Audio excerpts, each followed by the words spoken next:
Roblox VR might be coming to standalone VR like the Quest 2 this year. This will be a win-win for both Roblox and Meta, and I know the VR community would enjoy the game as well. In this video, we'll cover when we could see Roblox coming to VR, major updates for upcoming Apple VR, and saying goodbye and paying respects to Quest 1. Ever since Roblox gained popularity, it hasn't stopped growth as it reached a little short of 60 million daily active users and over 200 million active monthly users.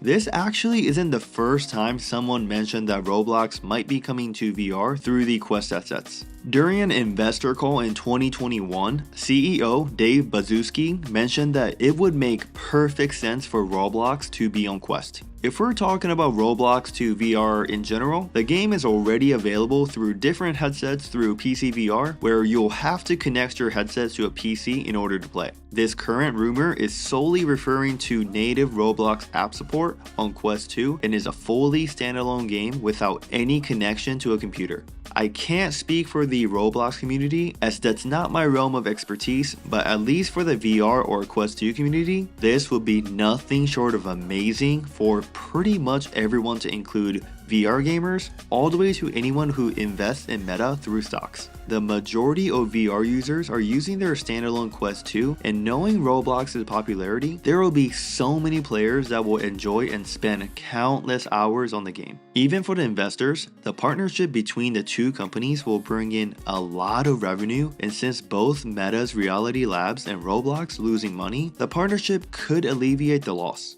Even, let's say, 1% of loyal Roblox fans come over to VR through Quest 2, that would be over 2 million additional players getting into VR, and let's face it, most will enter the VR realm through Quest 2 anyway, instead of the pricier options available. As there are so many successful VR games on Quest App Store, I can honestly see Roblox joining that club of huge revenues within VR. Another one. With all of this said, the recent rumor came from an article from The Verge stating that Roblox could be making an appearance on Quest sometime in the second part of the year. This could be interesting because, as we already kinda know from leaks, that Meta Quest 3 will be coming out in later 2023 as well, hopefully around October or November, and it will be super cool if one of the titles at launch for Quest 3 was Roblox. For the time being, all we can do is wait for the official announcement from either Meta or Roblox, and hope that if it does become reality, the game will be available this year rather than later. Speaking of releases in 2023, Apple's upcoming VR headset are reported to be in the hands of developers. If you haven't heard, Apple is expecting to announce their upcoming VR headset, Reality Pro, sometime this year, and it's most likely within the first half of the year with the release in the fall timeframe. This report of course came from Mark Gurman, who is one of, if not the most reliable Apple leaker in the community. He stated that a small number of high-profile software developers have gotten their hands on the prototype hardware design. I did notice recently that when you look up Reality Pro or Apple VR on Google, there are much more pictures of what looks like the prototype floating around. This was not the case maybe around September to October of 2022, so I can honestly believe that actual headsets are indeed floating around in the world. There was a pretty reliable leak that originally stated that Apple would reveal the headset officially in January of 2023, but there were leaks afterward of delays, so now the expected reveal is sometime in the spring. This headset could be one of the most advanced VR headsets to date, as it'll feature 4K OLED micro displays with 120 field of view, automatic IPD adjustment, and LiDAR depth sensors, all getting powered from an M2 chip that we currently see on some MacBooks. Of course, you guys know about Apple, as you will have to pay a fortune for this headset, expected to be around $3,000, but there are obviously many dedicated and loyal customers for Apple, as well as VR enthusiasts that would snatch up the headset without even thinking about it. Regardless, I'm sure what Apple creates would be perfected in every way, but since VR is a new field for them, we'll have to see what they offer on the table. This next one is for anyone that plays PCVR or plans to in the future.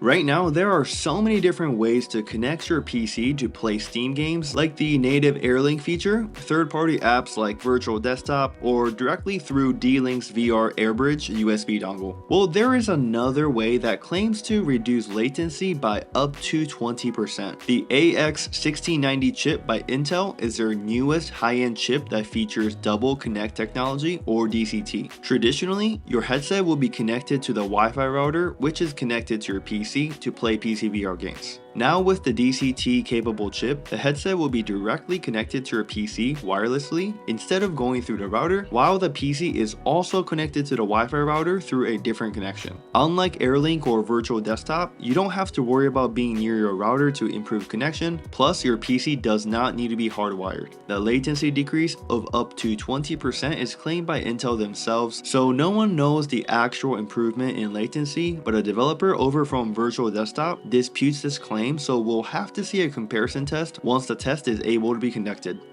Before getting into the death of Quest 1, I wanted to show you guys something really quick. Rec Room just announced that they are partnering with NFL to bring a host of officially licensed virtual merch to the game. All 32 games will be available through hoodies and hats, as well as a photo booth to take pictures in the new merch. Alright, let's get back into the main story. It was released on May 21st, 2019, and it was very successful thanks to its affordability and convenience.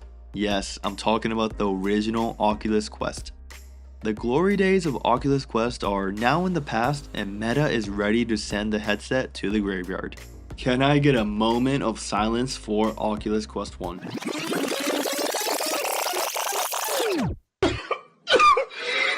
This was the email that was sent by Meta to the users of Oculus Quest covering the upcoming changes. Here, I want to highlight a few major things, which are there will not be any more new features to Quest 1. The only updates you'll see are critical bugs and security patches, and only to 2024, and you won't be able to create or join a party. Recently, I've had the pleasure to play a lot of VR with friends, family, and even some of you guys watching over the winter holidays, and VR just wouldn't be the same without being able to talk to whoever you want to play with through party chat. It just seems like Meta is ending pretty much all further support for Quest 1 in order to cut down costs, put the effort into supporting Quest 2 or Quest Pro software, as well as supporting development for the upcoming Quest 3. It is unfortunate for those who enjoyed VR through Quest 1 and will always remember and honor Quest 1, as a lot of early adopters of VR joined the community through Quest 1. Even though Quest 1 may be towards the end of its life, there are many upcoming headsets as well as VR games. Here's a list of 50 upcoming VR games coming out this year.